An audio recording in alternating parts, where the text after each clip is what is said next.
Kalau sampai kita gara-gara kehilangan benda, barang, atau uang, kita menjadi orang yang paling depresi dan malang di dunia. Then please know this, that Mammon is your God. Bahwa Mammon adalah Allahmu, bukan Tuhan. Tidak ada orang bisa melayani dua Allah. Kita melayani Tuhan atau melayani Mammon. Mammon melayani kita, uang harus menjadi hamba. Tapi ketika uang jadi tuan, kita harus tahu kapan itu terjadinya. Yaitu kalau kepuasan batinnya kita terhadap barang itu lekas menguap.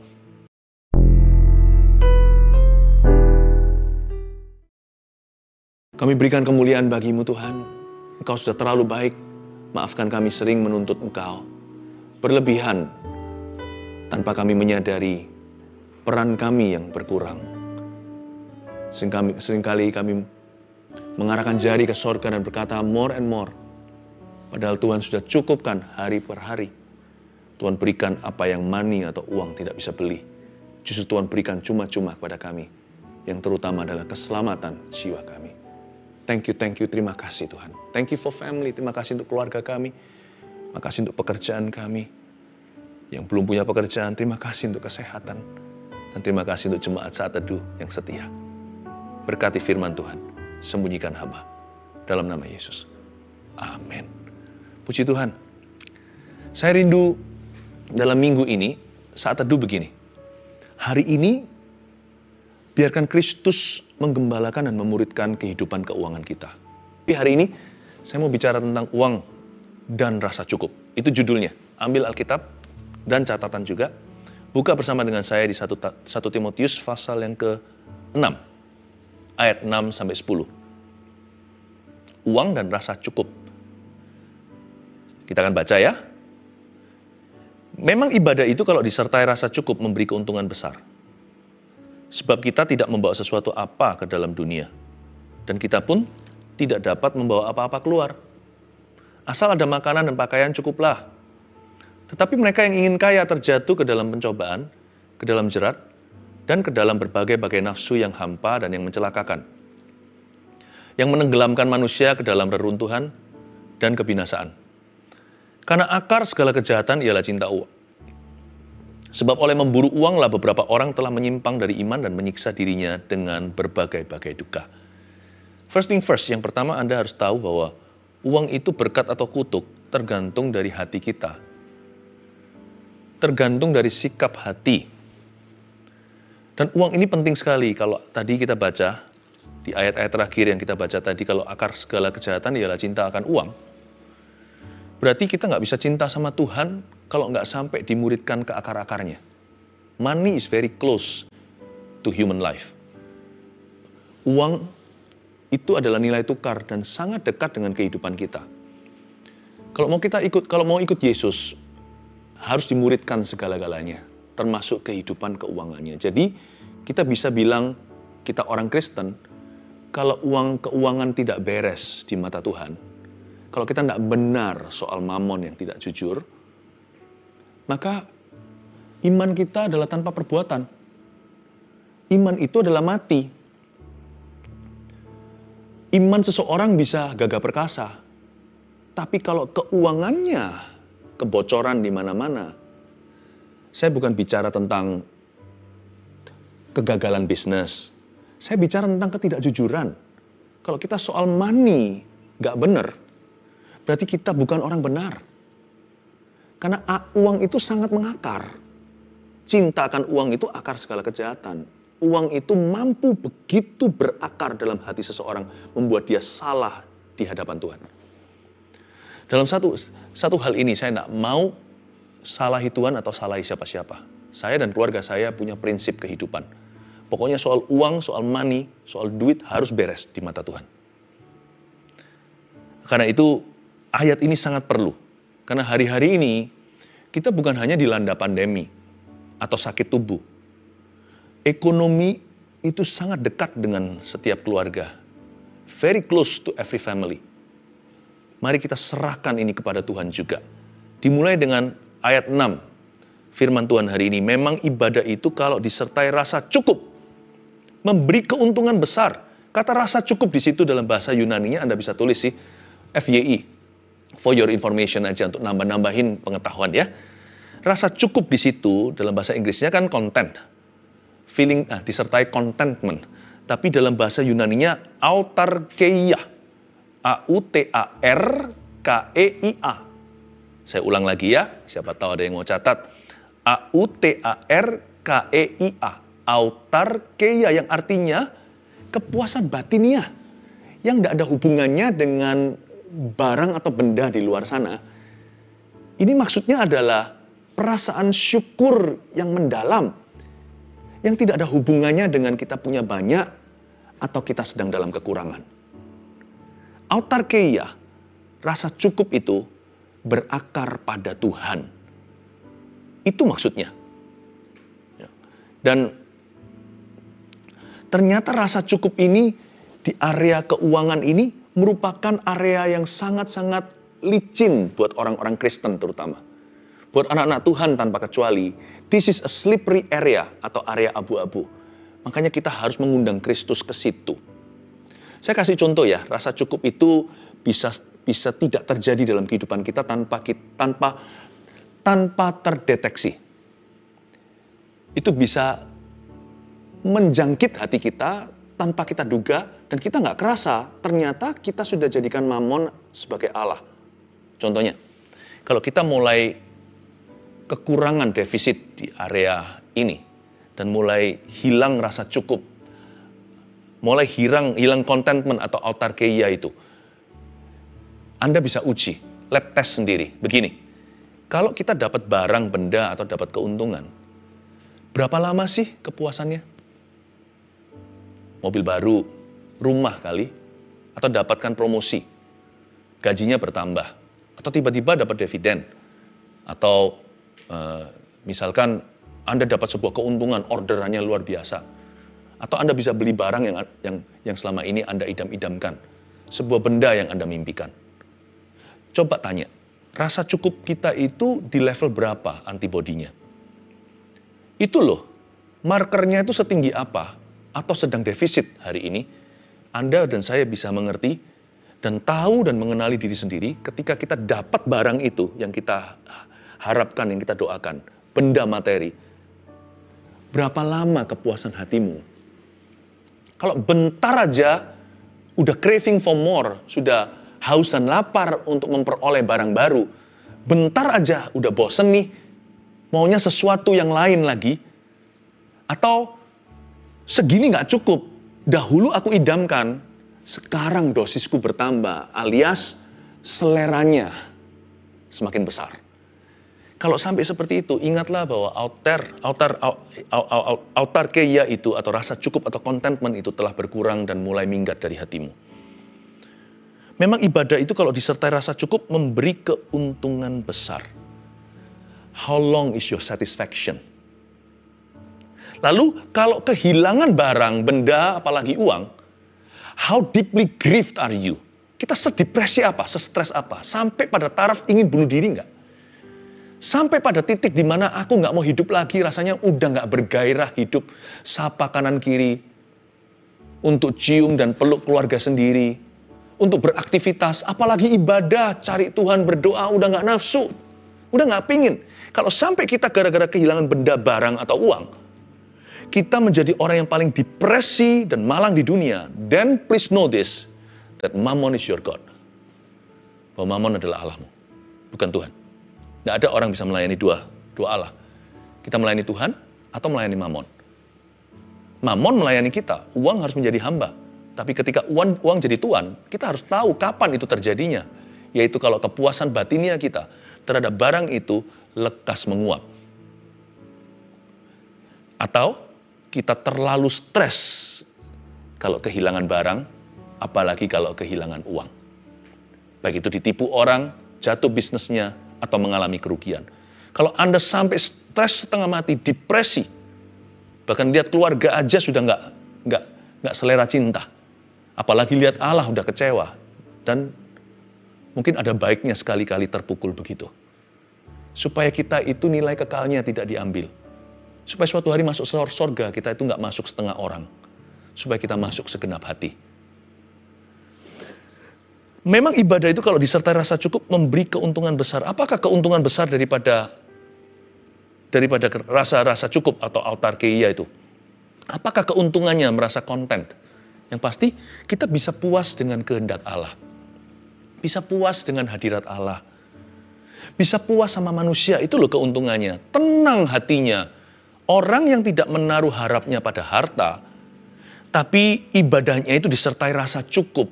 Imannya sama Tuhan itu tidak bergantung pada possession atau apa yang dia miliki hari ini. Karena konten rasa cukup itu adalah kepuasan batinia, tidak berkenaan dengan barang dan benda, termasuk uang. Tidak ada hubungannya dengan harta.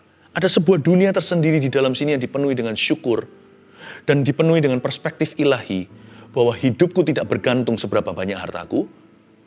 Kalau kita bisa punya dunia seperti ini di dalam diri kita oleh kuat kuasa Roh Kudus dan firman Allah yang bercokol di dalam jiwa kita, akan ada keuntungan besar. Keuntungan yang non-materi. Belum lagi awet muda orang yang begini. Tenang hatinya. Hatinya tidak ada craving, tidak ada suatu kecanduan untuk memiliki lebih. Orang itu tenang di dalam hati. Keuntungan besar apa? Orang itu bisa puas sama kehendak Allah. Dia bisa berkata dengan entengnya, Tuhan, sekalipun aku punya masalah, biar kehendakmu yang jadi, bukan kehendakku. Orang begini disetir Yesus. Dia nggak ngotot pegang setirnya sendiri. Orang begini akan mengalami penyertaan Tuhan. Sekalipun dia dalam problema ya. Tetapi dia nggak berlebihan. Karena dia tahu status identitasnya nggak di situ. Orang seperti ini gampang menerima pertolongan. Karena dia nggak akan lihat pada lubang donatnya. Dia tidak akan lihat pada stresnya. Tapi dia akan mudah sekali untuk menyerahkan segalanya kepada Tuhan. Orang seperti ini keuntungannya besar. Dia bisa puas dalam hadirat Allah. Sebab kita tidak membawa sesuatu apa ke dalam dunia, kata ayat 7. Dan kita pun tidak dapat membawa apa-apa keluar. Rasa cukup itu lebih mudah terjadi di hati seseorang yang tahu. Yang tahu pewahyuan firman. Bahwa dunia ini bukanlah rumah permanennya. Orang yang percaya bahwa sorga itu nyata. Bukan sorga yang di bawah telapak kaki ibu seperti pepatah bahasa Indonesia. Kalau kita baca Alkitab, kita tahu ternyata sorga itu bukan rekayasa atau ide manusia. Sorga itu tempat nyata, dan Yesus mengatakannya, Yohanes 14 contohnya, aku pergi ke sana untuk menyediakan tempat bagimu, di rumah Bapakku ada banyak tempat tinggal. Kalau kita tahu bahwa sorga itu ada, lebih gampang gitu. Sebab orang yang tanpa Tuhan, orang yang tidak punya iman, orang yang tidak punya visi kehidupan yang kekal, orang begitu lebih susah.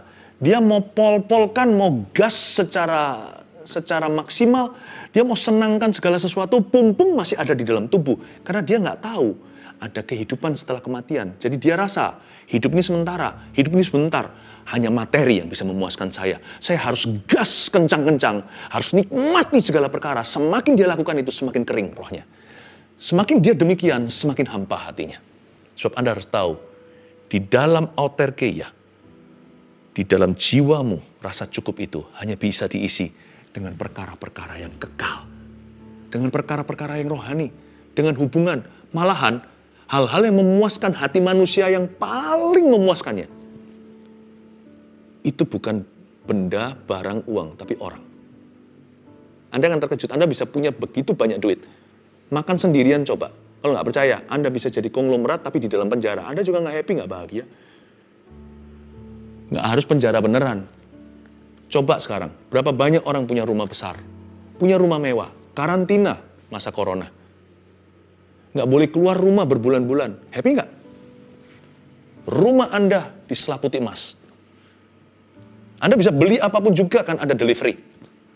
Anda bisa nonton TV, TV-nya kalau segitu kan di rumah terus nih. Gedein sekalian. Setembok besarnya. Are you happy? No. Then you know. Kalau fellowship atau bersekutu dengan sesama itu yang membahagiakan, ternyata itu for free. If you're nice to people, kalau kita itu bisa kind to people, baik terhadap orang lain, dunia kita penuh warna.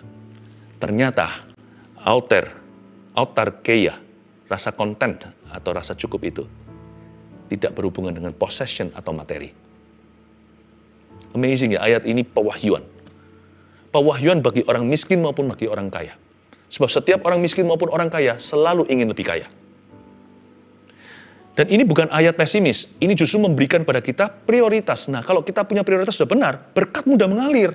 Ini yang disebut cari dulu kerajaan Allah dan kebenarannya. Makanya biarkan Yesus memuridkan kehidupan keuangan Anda, supaya nanti uang bisa mengalir dalam hidupmu. Karena uang bukan lagi jadi berhala. Tapi bukan uang yang membuat kita rasa cukup. Hari ini saya sedang membahas dengan Anda autarkeia. Saya sedang membahas rasa cukup itu yang sesungguhnya, yang sejati ternyata, bukan pada benda dan barang. Karena kita tahu bahwa kita nggak membawa sesuatu apa-apa ke dalam dunia. Dan kita pun tidak dapat membawa apa-apa keluar. Ayat 7 tadi. Ayat 8 sekarang. Asal ada makanan dan pakaian cukuplah. Apakah ayat 8 mengajarkan kita untuk malas dan tidak berusaha? Oh tidak. Asal ada makanan dan pakaian cukuplah ini bukan ayat pesimis. Tapi ini adalah sebuah himbauan, bukan himbauan, sebuah perintah firman Tuhan. To slow down the craze. Untuk memperlamban kegilaan dunia. Kegilaan dunia, jangan lihat dunia. Itu ada di dalam hati setiap manusia yang tidak dipenuhi dengan roh Allah. Kita juga bisa kembali begitu loh. Kalau kita hari ini defisit firman Allah. The craze, begini maksud saya. Dulu, hal-hal tertentu sudah bisa memuaskanmu. Sekarang dosisnya meningkat. Udah nggak cukup segitu. Dulu kalau kita bisa untung 1.000, kita senangnya setengah mati. Asal bisa untung gitulah. Naik tiba-tiba seleranya. Semakin bernafsu. 1.000 nggak cukup. Harus juta. Setelah juta, sekian juta. Pertama kali pegang juta itu rasanya, wah, berbunga-bunga. Berbinar-binar. Sekarang, baru berapa tahun. Rasanya itu apa artinya? Dahulu memuaskanmu. Sekarang, itu tidak berarti sama sekali. Harus miliar. Miliar pun 1 digit, miliarnya berdijit-dijit. Miliarnya dengan nolnya banyak di belakang, baru bisa memuaskan Anda. Setelah itu, naik lagi dosisnya. Lama-lama Anda pikir, apa lagi yang bisa saya beli? Hampa, hampa, hampa. Ayat ini bukan bicara bahwa kita pesimis aja, minimalis. Nggak usah sukses nih. Enggak loh ya. Ini bukan poverty mentality. Ayat 8 tidak mengajarkan pada kita mentalitas kemiskinan. Karena kita tahu baik Abraham, Ishak maupun Yakub, tiga-tiganya, cikal bakal iman kita itu orang-orang yang sukses. Bukan karena main curang, mereka sukses karena mengelola, karena prioritas mereka benar. Abraham itu loh, Ishak aja, putra mahkota, jangankan perusahaannya, diserahkan ke Tuhan. Makanya Tuhan berkata, aku akan menjadikan keturunanmu berkat. Aku akan memberkati siapa yang memberkati kamu, aku akan mengutuki siapa yang mengutuki kamu. Ishak, dia nggak jadi anak mama. Sendok emas papa yang disuapkan ke mulutnya. Dia cari bagian divisi. Sumur-sumur Abraham yang sudah mati. Digali lagi, diusahakan. Dia jadi juragan air di padang gurun. Karena itu Ishak menuai 100 kali lipat, kata firman Tuhan di perjanjian lama. Yakub bagaimana? Dia sampai hitam gosong kulitnya. Karena dia turun ke lapangan. Tidak jadi anak bos, menang-menang anak Abraham, cucunya. Tapi dia sendiri melakukan dengan turun tangan. Menggembalakan domba-domba dan kambing dari tangan Laban. Sehingga dia menjadi lebih besar daripada uncle paman atau papa mertuanya. Coba bayangkan. 3 orang-orang ini tidak ada poverty mentality. Mereka tidak pernah berkata asal ada makanan dan pakaian cukuplah dalam tonasi yang salah. Tapi ayat ini gini loh. Bro, gitu kira-kira. Sudahlah. Kamu mau punya berapa duit? Berapa banyak harta? Makan juga cuma 3 kali sehari kalau nggak kolesterolan. Atau lebih sedikit-sedikit boleh lah ya, tapi nanti harus diet kemudian. Asal ada makanan dan pakaian cukuplah. Mau cari apa? Mentalitasnya mengelola. Bukan taruh identitas di situ. Andai ku kaya, sik asik. Bukankah ada lagu seperti itu? Zaman dulu berapa puluh tahun lalu. Di televisi-televisi Indonesia, belum zamannya YouTube nih. Ya kan? Lagu anak kecil. Andai ku kaya, ku kaya. Jangan, kalau kita punya mentalitas gitu, andai ku kaya, ayat ini adalah antibiotiknya. Ini netralisirnya, ini vaksinnya. Asal ada makanan dan pakaian, cukuplah sayang. Cukuplah. Mau cari apa? Mentalitasnya mengelola. Memuliakan Allah dengan harta kita. Dan menikmati dengan cara yang baik dan proporsional. Sebenarnya manusia itu nggak butuh banyak harta sih. Kalau sampai banyak harta itu kepercayaan. kita per orang, per individu itu sedikit harta secukupnya aja. Berikan pada kami hari ini makanan kami secukupnya. Secukupnya aja hidup kok. Nikmat kok.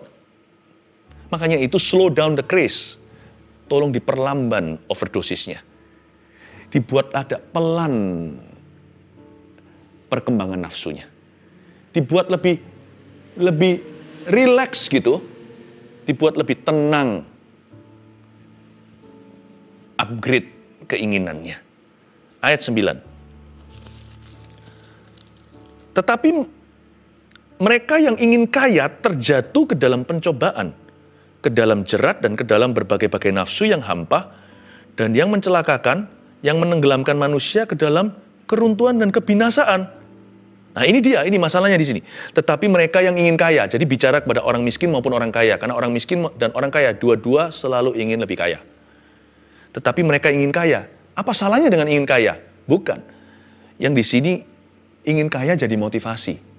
Tapi kalau kita jadikan itu ambisi kerja itu nggak apa-apa. Kita mau sukses, kita mau berhasil. Kita jual barang, mau laku barangnya. Haruslah, itu lumrah. Tapi kalau ini jadi motivasi menggantikan Allah. Uang itu punya unsur seperti Tuhan. Dia mencoba uang kalau tidak kita kendalikan dengan iman yang sehat, dia akan liar dan berusaha untuk menjadi KW-nya Tuhan. Karena uang bisa memberi kita rasa aman yang palsu.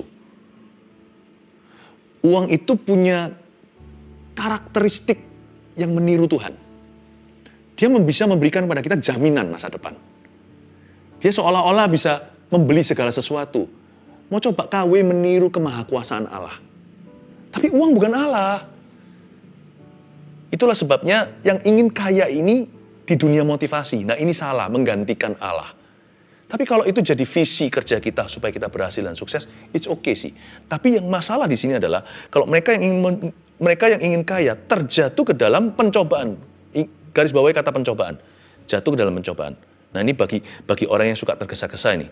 Ini mulai masuk spekulasi ini. Ke dalam jerat, ada kata jerat di situ. Nah masuk jebakan. Jadi agak buta, kurang matang decision atau keputusannya. Karena dia merasa keuntungan, sudah lambai-lambai tangan, sini. Dia nggak pikirkan hulu ke hilirnya. Nggak lihat prosesnya. Kenapa gitu? Karena ke dalam jerat dan ke dalam berbagai-bagai nafsu yang hampa dan yang mencelakakan dan menenggelamkan manusia ke dalam keruntuhan dan kebinasaan. Ada kata pencobaan, nafsu, ada kata keruntuhan, kebinasaan setelah kalimat mereka yang ingin kaya. Hati-hati dua hal ini ya. Orang yang suka ambisi di area baru sedangkan dia tidak menguasai bidangnya. Dia nggak lihat prosesnya. Be very careful. Satu bidang itu salah atau benar, asal itu bukan kriminalitas. Itu nggak bisa, itu relatif per orang. Bidang itu benar buat saudaraku, tapi kalau saya masuk ke situ saya salah karena saya nggak menguasai bidang itu. Saya berjudi di sana. Bagi orang lain mereka itu study for it. Mereka belajar. Bagi mereka bukan area abu-abu. Bagi mereka di situ adalah suatu medan perang yang mereka terlatih untuk itu. Saya nggak begitu. Jangan coba-coba. Belajarlah setia dengan 5 roti 2 ikan. Apapun yang setelah Anda jalankan, sinergikan hidupmu dengan itu. Dan belajar tanggung jawab dulu dengan hal yang demikian. Miliki perencanaan yang matang, karena itu jangan rencana sendiri. Libatkan keluarga. Alangkah baiknya suami istri sama-sama bertumbuh dalam Kristus. Supaya nggak seperti Anania Safira, saling menjatuhkan.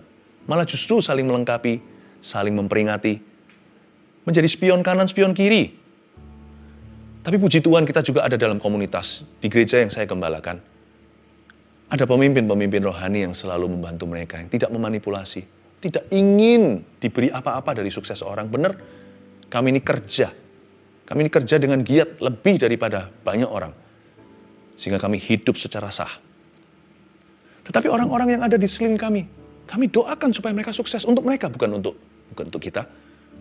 Tujuannya adalah supaya Tuhan disenangkan. Libatkan orang-orang yang baik, yang dapat dipercaya, yang dewasa rohani. Jangan Anda itu masuk ke dalam sebuah area baru hanyalah bermodalkan ambisi atau spekulasi, namun tanpa disiplin yang tinggi.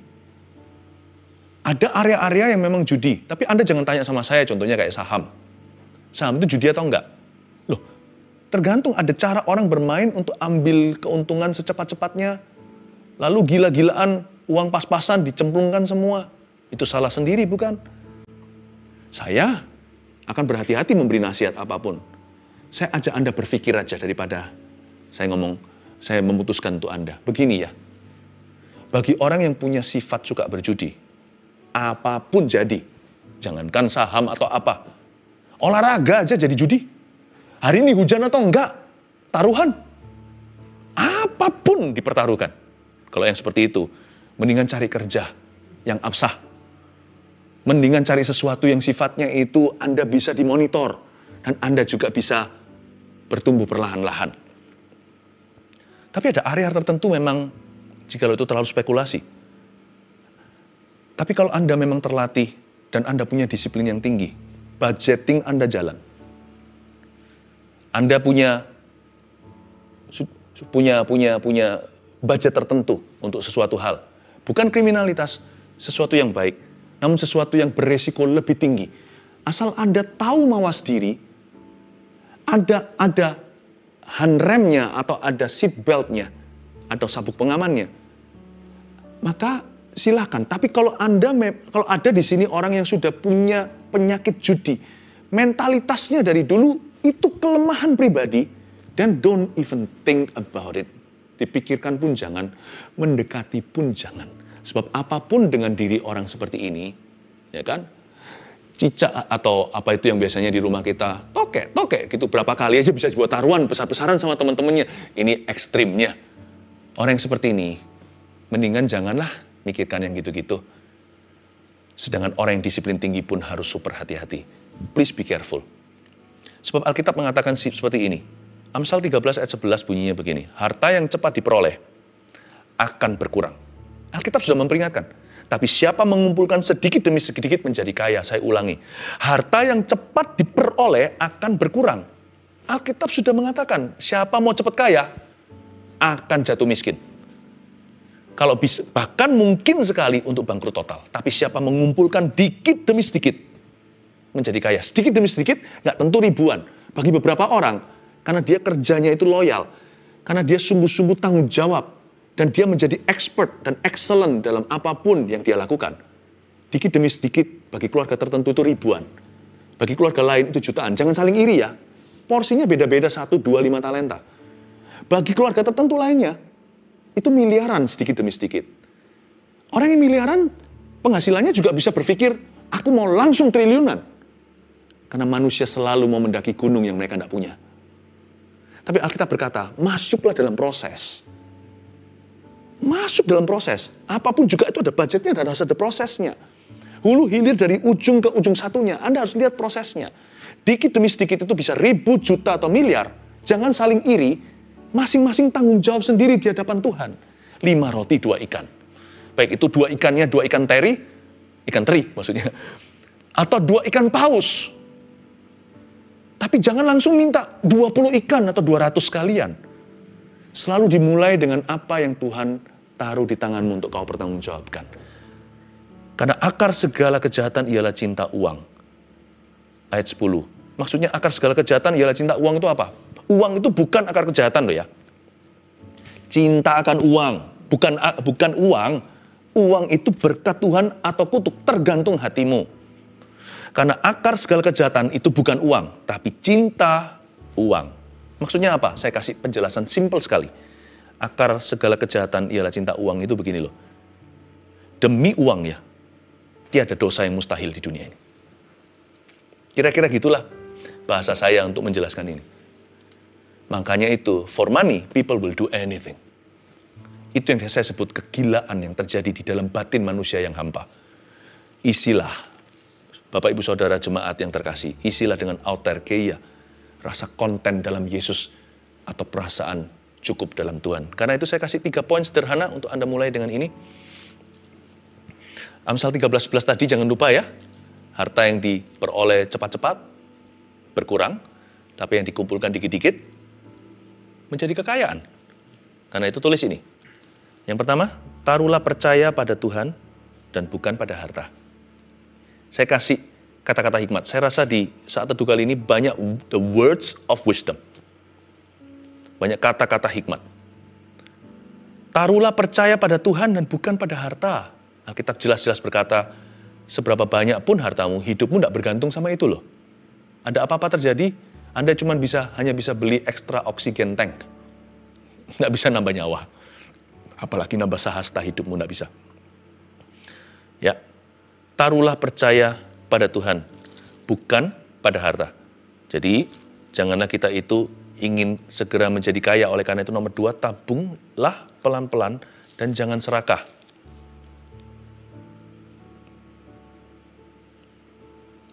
Tabunglah pelan-pelan dan jangan serakah. Jadi, tangkap ini prinsipnya dulu ya. You must have spiritual principles. You must have the right spiritual principle. Hari ini Tuhan Yesus memuridkan keuangan kita.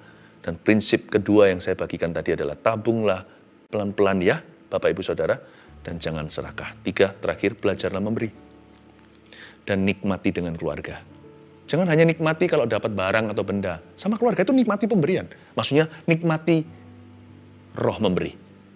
Bersama-sama dengan keluarga, kita bisa memberi. Itu nikmat. Jadikan itu perayaan. Nanti ya, keluarga yang bisa menikmati memberi bersama, bisa menikmati menerima bersama. Berkat-berkat dari Allah. Belajarlah memberi dan nikmati dengan keluarga. Dan juga berarti, nikmatilah keluargamu. Hari ini apakah Anda kaya atau miskin, kita punya atau kekurangan, you can always enjoy your God. You can always enjoy your family. Kita selalu bisa menikmati Tuhan dan selalu bisa menikmati keluarga kita. Ada El Shaddai soalnya. Ada Allah yang Maha Kuasa pernah berkata seperti ini. Bukankah Tuhan sudah berfirman? Jangan takut. Sekali-kali aku tidak akan meninggalkanmu, tidak menolakmu.